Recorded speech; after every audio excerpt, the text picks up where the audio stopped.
Okay, so picking up where we left off, we're on page 179, looking at this diagram for this three-way handshake. Basically what it's saying is, I need to have a random sequence for transmitting in that direction. I have to have a random sequence number pointing in that direction. We both have to agree that that's the scenario. And then after we do that, now we can know everyone's got the correct starting number. So it takes 1, 2, 3 pops back and forth to make that happen. Now I'm going to do this cool little utility. There's a program out there that I'm going to run called Net Emulator. So give me just a second to get this guy up and running. So here's Net Emulator, and I'm going to load a switch demo. Okay, so here's my switch. First I'm going to grab this guy and whoa, that's not what I wanted to do.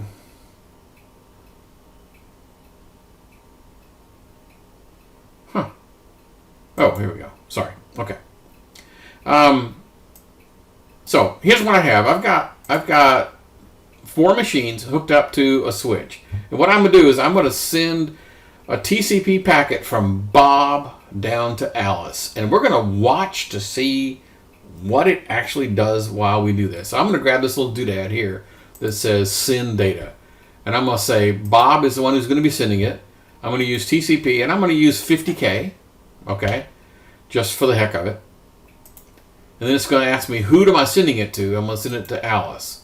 And which network card. So I'm going to stop this thing. So first of all, it sends a little probe. You see the little dot there. Sends it out to everyone. I get a thing back, and I'm going to pause this about right there. Okay, now, what just happened is an ARP request, which is not covered by this chapter. What an ARP request basically is you told me to send this to this IP address, but I don't know who the hell that is.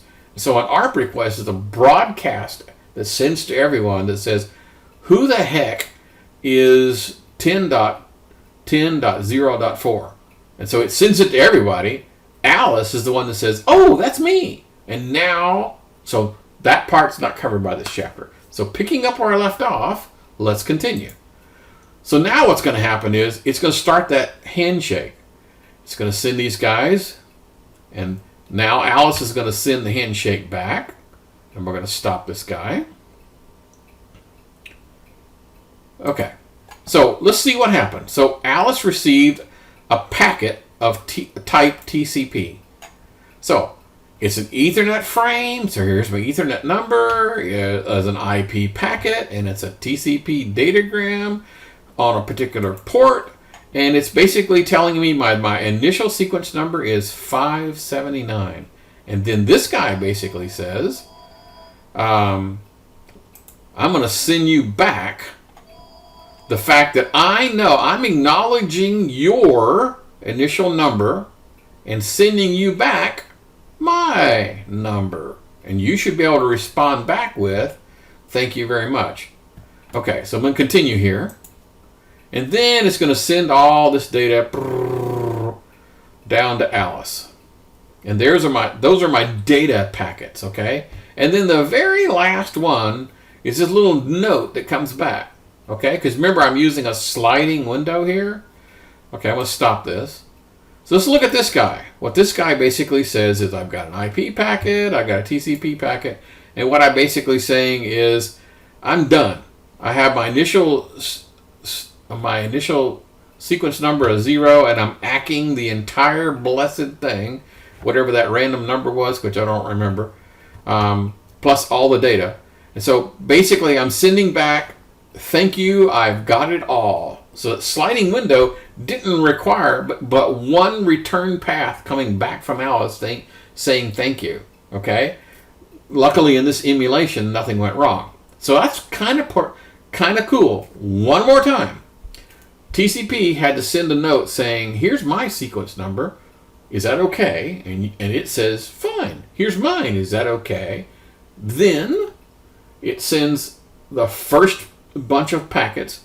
No issues here. No errors. So I didn't drop any packets. So it just sent the stuff. And then after it sent them all, it basically said, thank you, I've got them all. Cool. sliding window TCP. I like this cool little demo thing. Okay, so let's continue. There's another interesting thing that can happen inside the TCP layer, which we don't talk about much, and it's called multipath. Let's say, for example, you've got one of the newer Android phones. It may have like a turbo download feature. You may have seen that, and you probably didn't know what it was.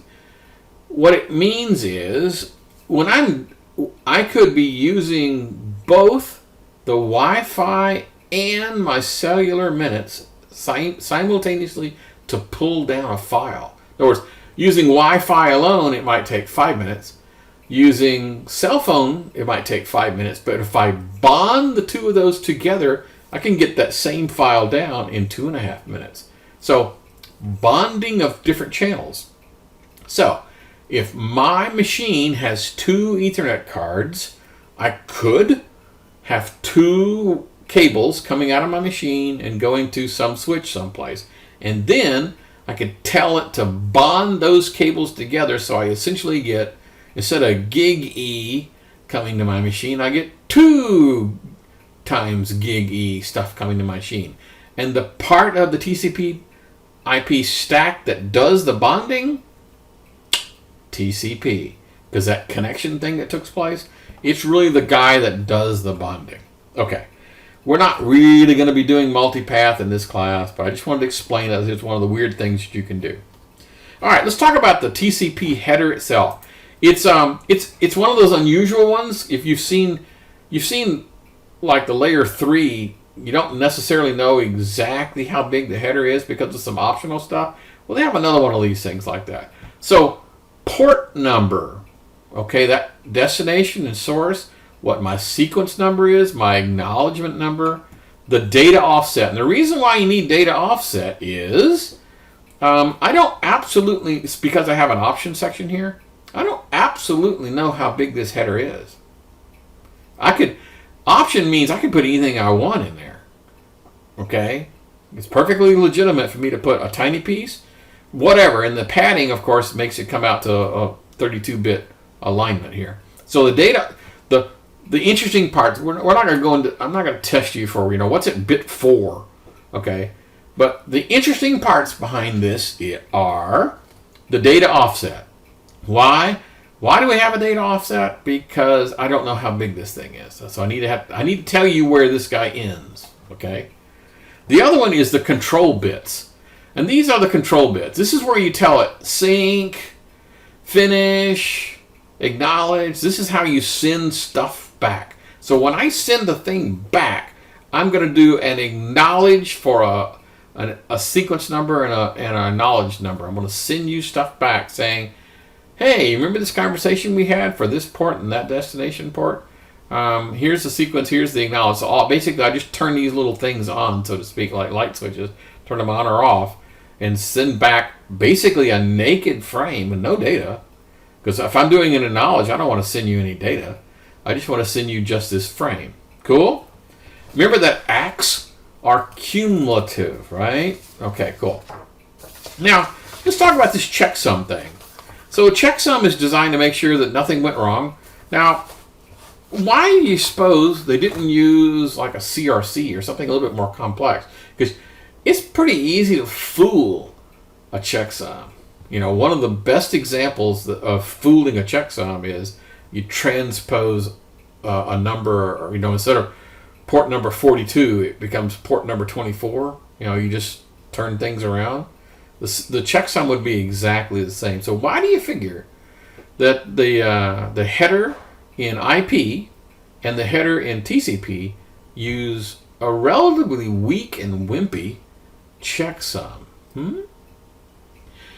And the answer is because they pretty much are guaranteed that these things are going to be like inside like an Ethernet frame, which already has a complex and robust CRC. So I don't need that. Checksum is probably good enough for the header for IP and the header for TCP. It doesn't have to be all that sophisticated. It's just yet another check Okay, because the real checking is going to be in that Ethernet frame. Cool. All right. Okay, we finally got to page 182. We talk about the user datagram protocol, UDP. So one more time, TCP generates individual sequence numbers, right? It has to break things, has to do the segmentation.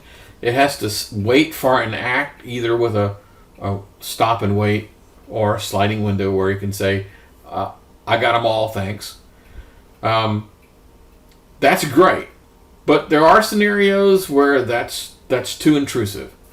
So perhaps I just don't need any segmentation. I know for a darn fact that I will never, ever, ever have a packet size greater than 64K. It just can't happen. And the example they give in the book is a fantastic one. Let's say that you're a weather station, okay? And you're collecting meteorological data on wind speed and temperature and barometric pressure and all the rest of the stuff. And you know how big that stuff is. You know the size of the data. And it's never, ever going to be greater than 64K. So I don't need segmentation. Okay. Perhaps I want maximum speed. So let's say I'm doing a live broadcast, okay? Think about a live broadcast. And I break it up into chunks, I send you stuff, and you're watching it live, and then, using the TCP model, you realize that you're missing a frame, okay? Well, what are you going to do? Rewind the video and pick the frame up? I mean, the time is gone.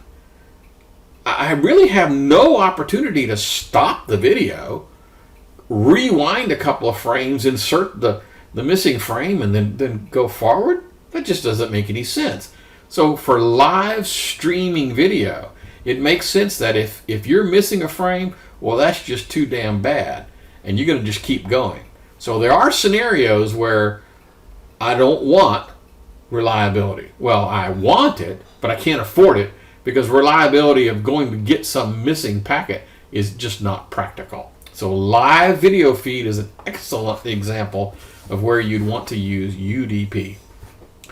Now, once again, because there's an awful lot of overhead and figuring out sequence numbers and acknowledgments and figuring out blah, blah, blah, blah, blah, blah, blah, all this stuff that it has to do, that there's some processing and a heck of a lot of memory, because memory has to take these big chunks and make them small chunks. Okay, good.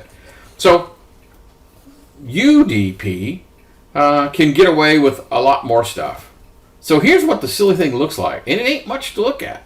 It's source, destination, the length of the packet, and the checksum. That's it. There is practically no processing here whatsoever. Okay, one more time. Let's do it. What if I really do care about having reliability, but I want to do it myself? So UDP doesn't necessarily mean unreliable. It just means it's not doing the reliability. The example that I always use is back in the Sun Microsystems day with Solaris. They invented this network file system, and it used UDP. Great, because they knew the cluster size was going to be exactly 4K every single time. Never going to be smaller, never going to be larger, and they figured they will do their own error checking. Like, fine, go right ahead. It's okay by me. And it worked very well, and it was very performant. Okay. Oh, darn it. I'll tell you what. Let's go ahead and stop this, and we'll pick this thing up again and for just a few more minutes before I let you guys go.